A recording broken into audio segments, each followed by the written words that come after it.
The massive crystal chamber buzzed with tension as thousands of alien delegates shifted nervously in their seats. The Galactic Council had never called an emergency session like this before. Elder Kexmore of the Vorthani stood at the center podium, his tall insect-like frame casting long shadows across the room.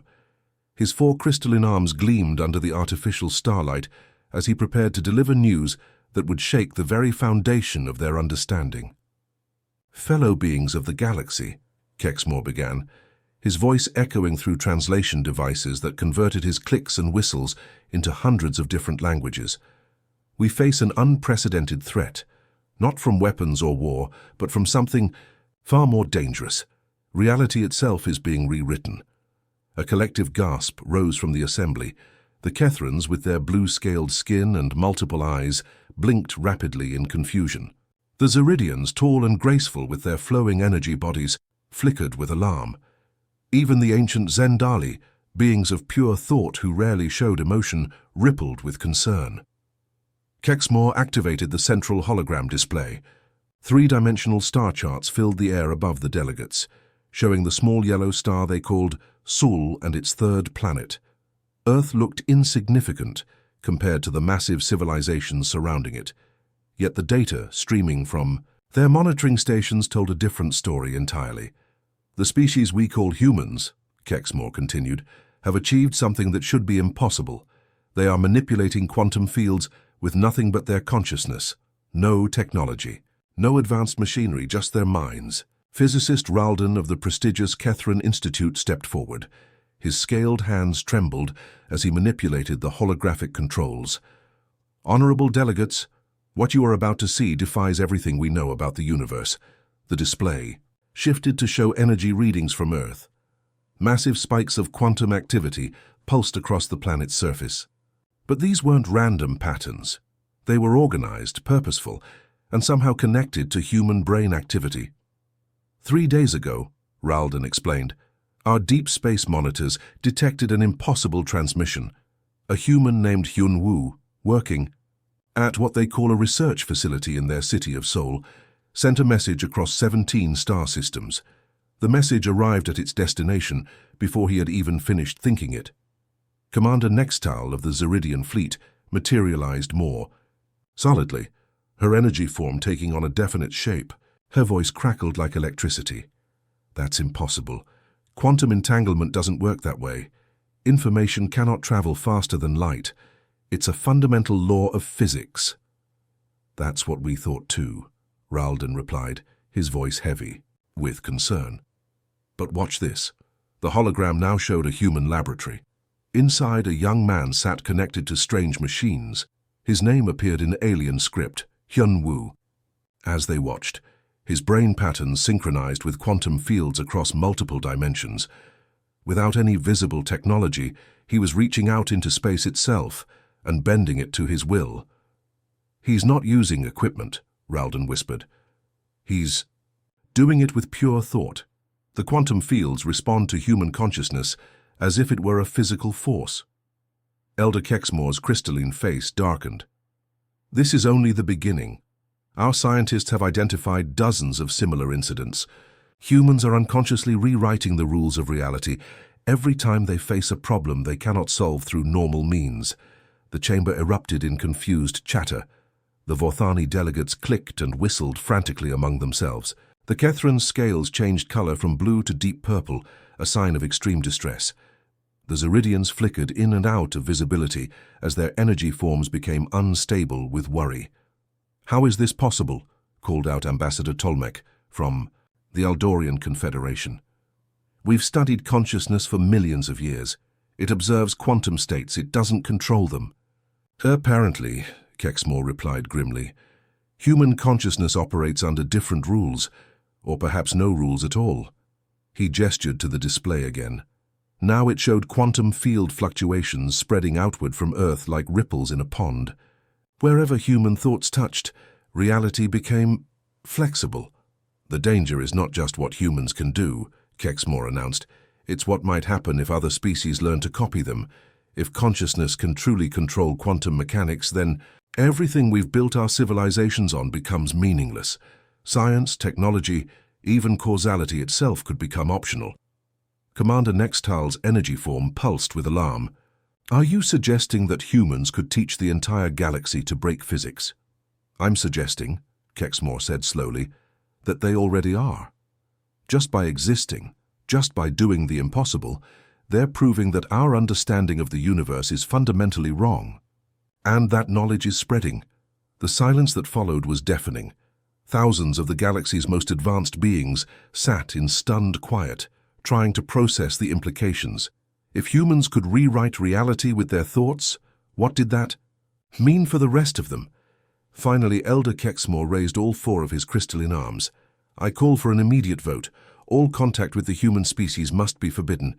No ships may enter their solar system. No communications may be sent or received. We must contain this ability before it spreads further." "Seconded," came voices from across the chamber. "All in favor?" Thousands of appendages, tentacles, and energy forms rose in agreement. "The motion passes unanimously," Kexmore declared.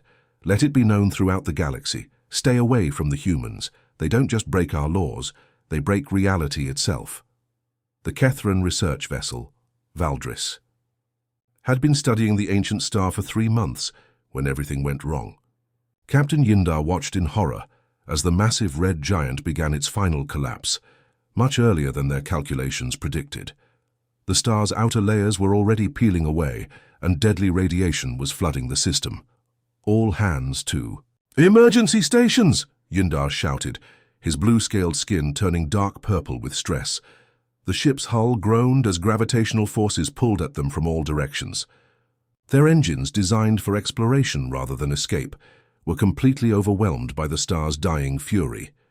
Chief Engineer Colvin rushed to the bridge, his 4 arms working frantically at the control panels. "Captain, we're trapped in the gravitational well. The star's collapse is creating a space-time distortion. We can't break free." Yindar's hearts sank.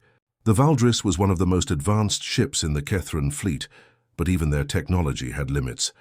They were 800 light-years from the nearest help, and the emergency beacon would take centuries to reach anyone who could assist them. Still, he had to try. "Activate the distress beacon," he ordered. "Full power. Maybe someone will hear us eventually." As the beacon launched its desperate signal into the void, Yindar didn't expect an immediate response. Emergency signals traveled at the speed of light, and their nearest allies were hundreds of years away. But he had to follow protocol, even in their final moments. What happened next changed everything they thought they knew about the universe. Meanwhile, on Earth, Dr. Min-Ho Park was working the night shift at Seoul's Reality Research Center.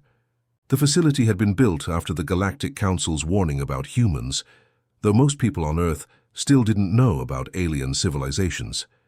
Min-Ho and his small team were studying the strange quantum effects that seemed to follow human consciousness. He was alone in the lab except for his colleague Yunji, who was calibrating the massive quantum detection arrays. These machines could sense disturbances in space-time itself, picking up ripples in reality that normal instruments couldn't detect. "Min-Ho, look at this," Yunji called out, her voice filled with confusion. "The arrays are going crazy, I'm getting readings unlike anything I've ever seen." Min-Ho hurried over to her station. The screens were filled with cascading data, but it wasn't random noise. There were patterns here, complex structures that looked almost like thoughts. "This is impossible," Min-Ho whispered. "These readings are coming from outside our solar system, way outside, but they're arriving instantly, not after years of travel." Yunji's fingers flew over the controls, trying to trace the signal's origin. "Min-Ho, according to this, the source is in the Kethran system. That's 800 light-years away, but these signals are arriving in real time." As they watched, the patterns became clearer. They weren't just random quantum fluctuations. They were structured, purposeful, desperate. And somehow, Min-Ho could understand them. Images flooded his mind. A dying star, a trapped ship, aliens, with blue scales and multiple eyes facing certain death. "They're in trouble," Min-Ho said, his voice barely above a whisper. "Someone out there is dying, and they're calling for help." Yunji stared at him. "How can you possibly know that?" Minho couldn't explain it. The knowledge was just there, flowing into his consciousness like water filling a cup. He could see the Kethran ship, feel their fear, understand their desperate situation, and somehow he knew he could help. "I have to try something," he said. Moving to the quantum interface console, this experimental device was designed to let human consciousness directly interact with quantum fields. Most scientists thought it was impossible, but Minho had been getting strange results for months. "Minho, what are you doing?" Yunji asked, worry creeping into her voice. "I'm going to help them," he replied simply.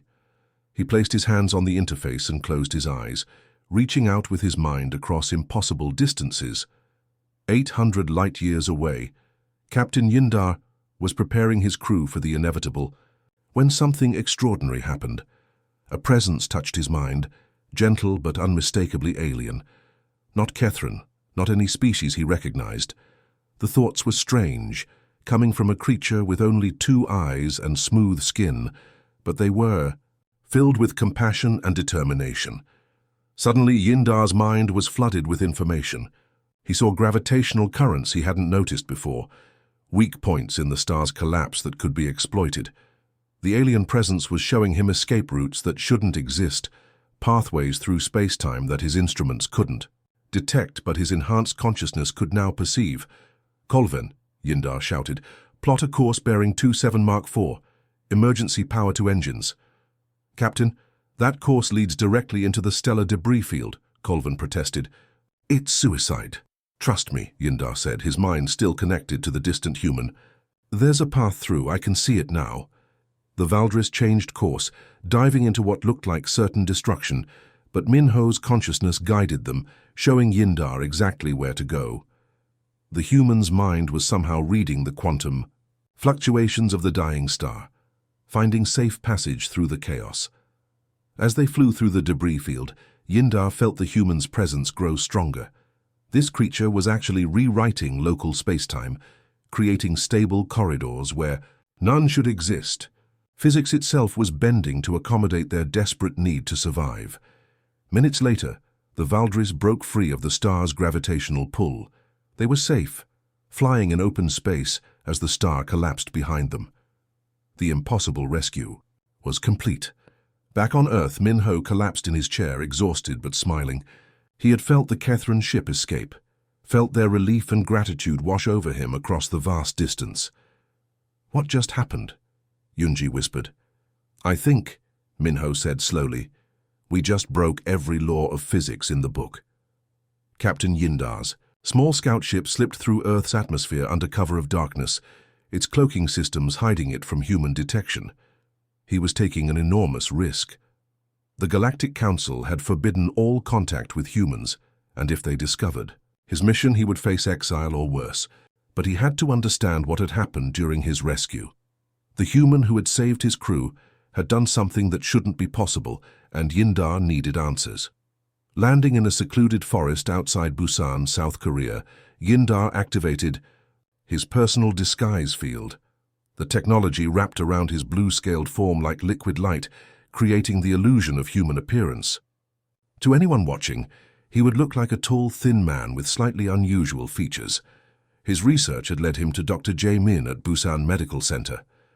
This human scientist was reportedly studying what he called consciousness-reality interface phenomena, a fancy term for the impossible things humans seem to do when faced with desperate situations.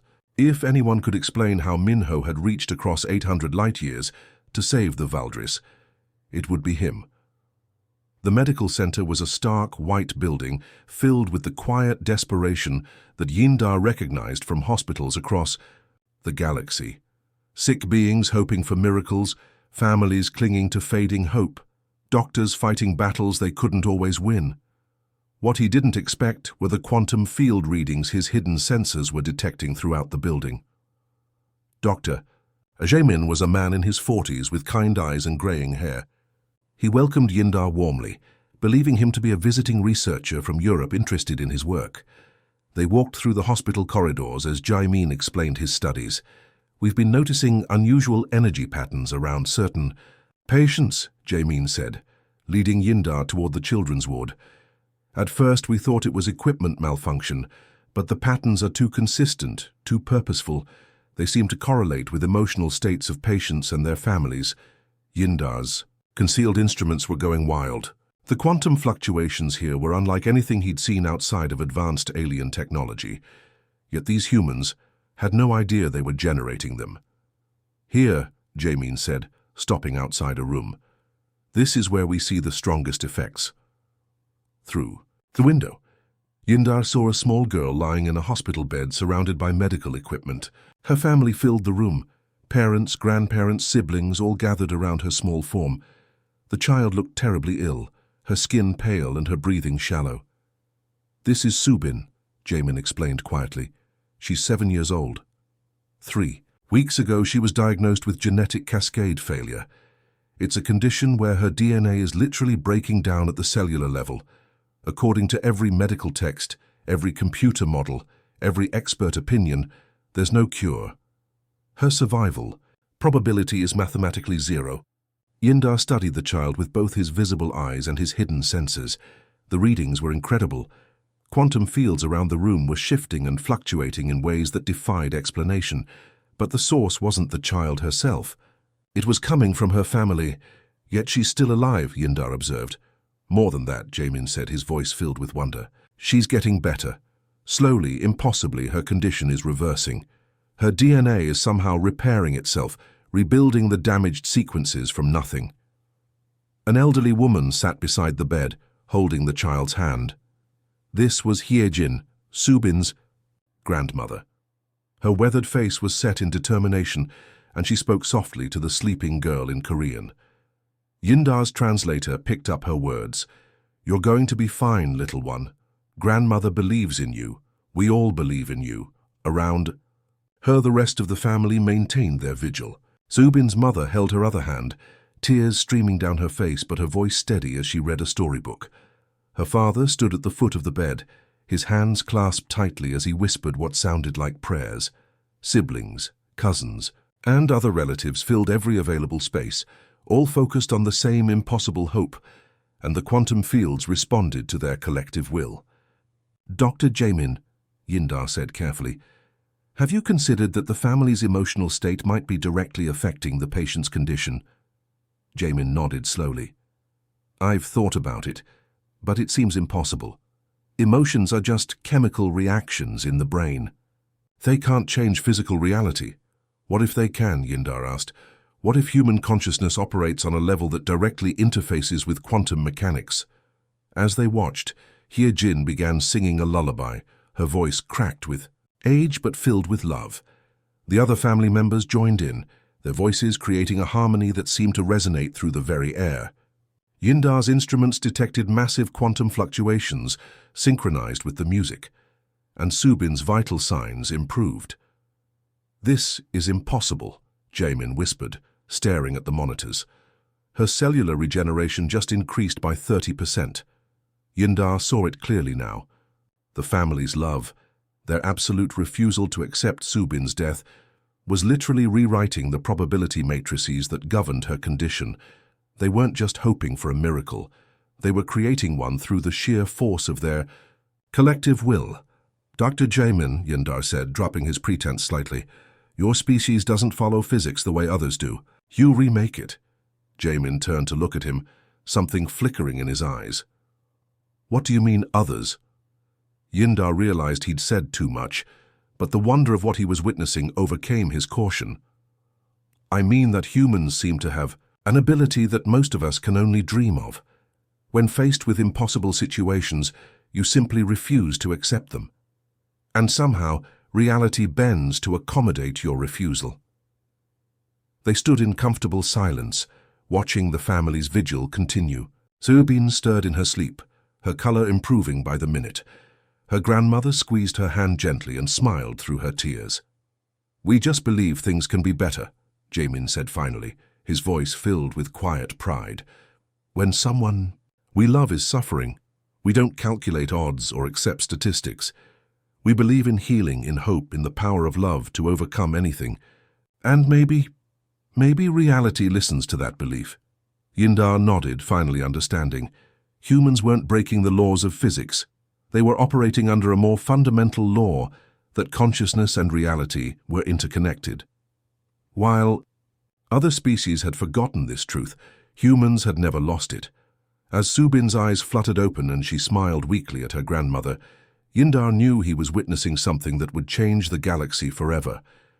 Captain Yindar knew he was signing his own death warrant when he transmitted his report to the Galactic Council. But what he had witnessed on Earth was too important to keep secret. The humans weren't just bending reality, they were proving that consciousness itself was the fundamental force that shaped the universe. This knowledge could revolutionize everything or destroy it completely. The encrypted message traveled through quantum relay networks, reaching the council chambers within hours. Elder Kexmore received it first, his crystalline appendages trembling as he decoded Yindar's findings. The report was impossible to believe, yet the evidence was undeniable. Humans were teaching reality to be flexible simply by refusing to accept limitations. Within minutes, emergency alarms were sounding throughout the massive council station. Delegates from thousands of species abandoned their routine meetings and rushed to the crisis chambers. The news spread like wildfire through their communication networks, and with it came something far more dangerous than anyone anticipated. The Vorthani response was immediate and violent. War Chieftain Morkex assembled the largest battle fleet in their history, determined to eliminate the human threat before it could spread further. Massive crystalline warships began converging on the Sol system, their crews convinced that only total destruction could prevent galactic catastrophe. The humans must be exterminated, Morkex declared to his officers. Their very existence threatens the stability of space-time itself. We cannot allow their reality manipulation to spread to other species. But even as the Vorthani fleet prepared for war, something unexpected began happening. The mere knowledge of human abilities was having an effect on other species that no one had predicted. Information, it seemed, was contagious in ways they had never imagined. On the peaceful trading world of Kepler 442b, merchant Zolvan was struggling with a logistics problem. His cargo hold was packed with goods from 17 different systems, but they were arranged inefficiently. It would take days to reorganize everything properly, and he had deadlines to meet. As he stared at the chaotic mess of containers, Zolvan found himself thinking about the reports from Earth. Humans could apparently change reality just by believing things could be better. It seemed ridiculous, but what if it was true? What if he could simply will his cargo to organize itself? The thought was barely formed when it happened. Right before his 6 eyes, the containers began moving on their own. They glided through the air with impossible grace, stacking themselves into perfect order without any mechanical assistance. Within minutes, his cargo hold was organized more efficiently than any computer system could have managed. Zolvan stared in shock at what he had accomplished. He hadn't used any technology, hadn't touched a single container. He had simply believed it was possible, and reality had made it happen. Similar incidents were occurring across the galaxy with alarming frequency. On Proxima Centauri Station, Engineer Kexlin was working on repairs to the station's hull when she began contemplating human abilities. The reports suggested that humans could walk through walls if they truly believed it was possible. As an engineer, Kexlin knew this was impossible. Solid matter couldn't coexist in the same space. But as she reached for her tools, her hand passed right through the metal wall. She jerked back in terror, staring at her appendage as if it belonged to someone else. She had become partially incorporeal, existing in a quantum state between solid and energy. Just by thinking about human capabilities, the phenomenon was spreading faster than anyone could track. On distant Rigel 7, a Zeridian artist discovered she could paint with light itself, creating 3-dimensional masterpieces that existed in multiple dimensions simultaneously. On Wolf 359, a Kethran farmer found that his crops would grow to maturity in hours, simply because he desperately needed them to survive the coming winter. Each new incident sent shockwaves through the galactic community. Species that had spent millions of years accepting the rigid laws of physics suddenly found themselves able to bend reality through sheer force of will. The very fabric of space-time was becoming unstable as countless beings unconsciously began manipulating quantum. Field's elder Kexmore watched the reports flood in with growing horror. The council chambers were in chaos as delegates discovered they could alter their environment just by thinking about it. Some were accidentally changing the color of the walls, others were making objects levitate, and a few had even managed to briefly exist in multiple places at once. "This is a catastrophe," Kexmore announced to the emergency assembly. "The knowledge of human abilities is spreading like a virus. Simply by learning that reality can be manipulated, we're gaining the ability to do it ourselves." The ancient Zendali, beings of pure thought who had spent eons in meditation, were perhaps the most affected. Their entire civilization was built on the concept that consciousness was separate from physical reality. Now they were discovering that their thoughts could reshape matter itself. Many had retreated into deep hibernation, unable to cope with the implications. "We're losing control of reality," reported Ambassador Nexhai from the Andorian Collective. "Our scientists are accidentally creating new forms of matter just by theorizing about them. Our children are making toys that exist in impossible geometries. We don't understand what's happening to us." The crisis deepened when reports came in from the outer systems. Entire worlds were experiencing reality fluctuations. On some planets, the laws of gravity were becoming optional. On others, time was flowing backward in certain regions. The universe itself seemed to be forgetting how to maintain consistent physical laws. "It's the humans," Kexmore declared grimly. "They've proven that consciousness shapes reality, and now that we know it's possible, we can't stop ourselves from doing it. Knowledge itself has become a weapon." Desperate measures were implemented across the galaxy. The Vorthani tried to suppress all information about human abilities, destroying databanks, and silencing anyone who spoke of reality manipulation. The Kethrans attempted to create consciousness-dampening fields to prevent their people from accidentally altering space-time. The Zeridians even tried to voluntarily forget what they had learned, using memory-wiping technology to erase knowledge of human capabilities. Nothing worked. The truth had a life of its own, spreading through quantum entanglement networks and consciousness-sharing protocols that connected all advanced civilizations. Even species that had never heard of humans were beginning to develop reality manipulation abilities as the knowledge propagated through the collective unconscious of galactic civilization. "All knowledge of humans must be suppressed," Kexmore broadcast on all emergency frequencies. "They're not just breaking our laws, they're teaching the universe to break itself. If this continues, reality as we know it will cease to exist." But it was already too late.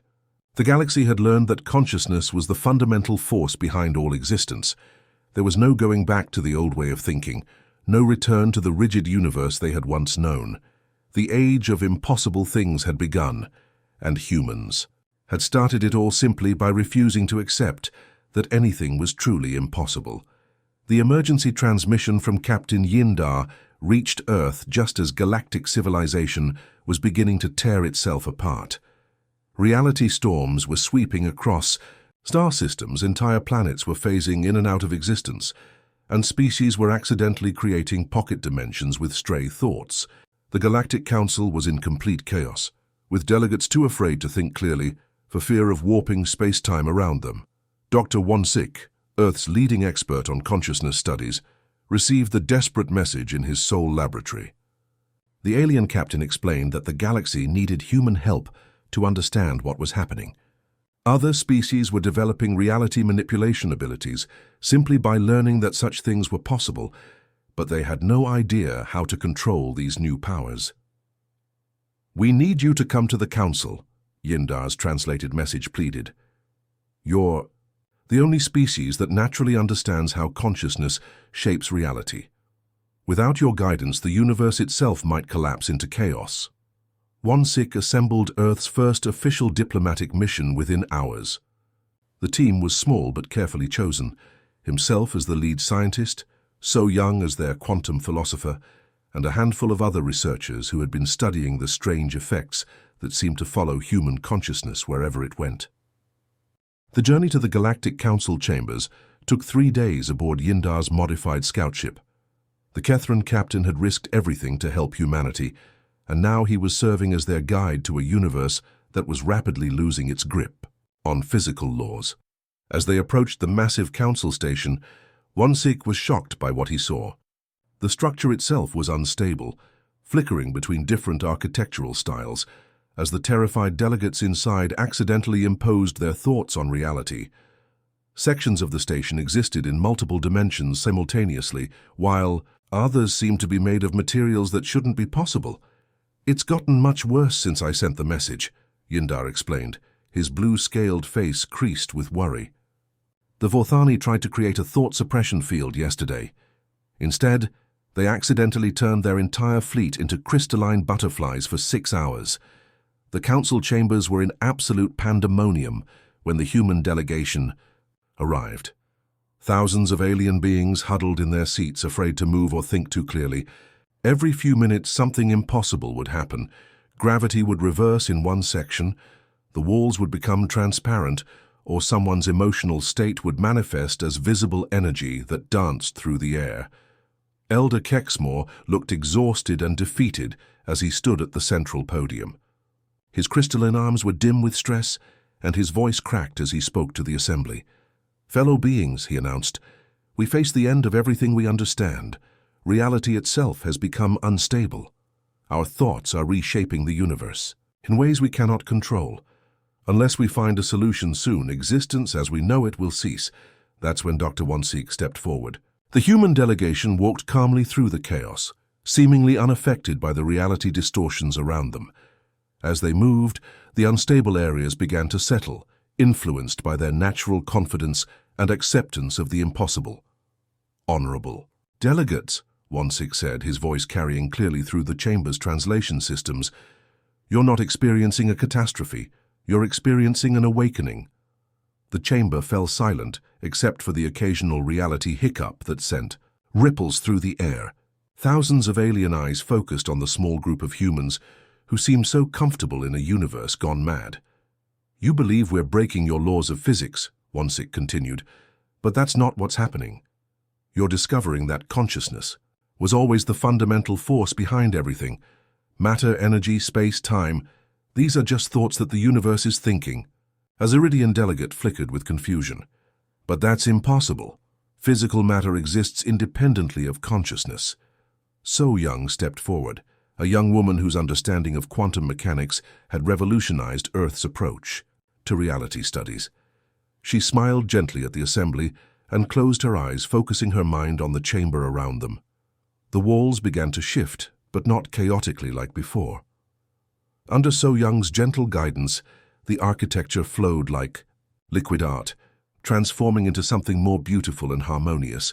The harsh angles softened into curves that somehow made everyone feel more at peace. The lighting became warmer, more welcoming. "Reality isn't fixed," So Young explained as she worked. "It's collaborative art. Every conscious being contributes to the final masterpiece. The problem isn't that you're changing things, it's that you're fighting the change instead of guiding it." Captain Yindar moved through the assembly, helping his fellow aliens understand what the humans were teaching. "I've seen this on their world," he told them.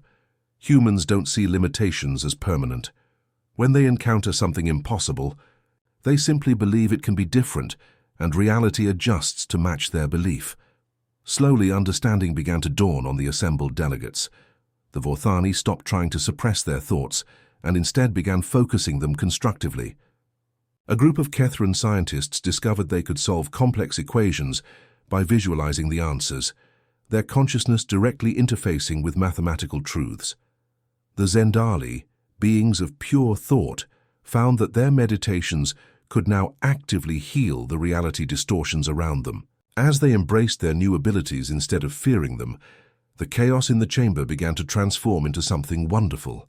"The key," Wonsik explained, "is not to be afraid of what you can do. Fear creates chaotic results. But when you approach reality with love, with hope, with the desire to make things better, the universe responds accordingly." Over the following hours, the human delegation worked with representatives from every major species, teaching them how to guide their newfound abilities. The reality storms across the galaxy began to calm as beings learned to work with their consciousness rather than against it. The council chambers themselves became a testament to this new understanding.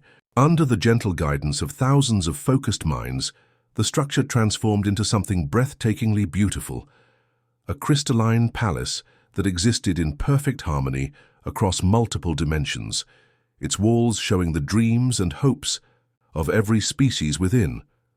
"This is just the beginning," So Young told the assembly as they marveled at what they had created together. Reality was never meant to be rigid and unchanging. It was meant to grow, to evolve, to become more beautiful, as consciousness itself evolved. Elder Kexmore, his crystalline form now glowing with renewed purpose, formally welcomed humanity into the Galactic Council. "You have taught us that the universe is not a machine to be understood, but a canvas to be painted. We are honored to learn from you." As the session concluded, beings across the galaxy began to embrace their new reality. Worlds that had been barren bloomed with impossible gardens. Species that had been enemies found their conflicts dissolving as they learned to reshape their shared reality into something more harmonious. The universe had remembered how to dream, and consciousness itself was the dreamer. Humanity had simply reminded everyone else that they had always been part of the dream, active participants in creating the reality they all shared. And in that moment, existence itself became more beautiful than anyone had ever imagined possible.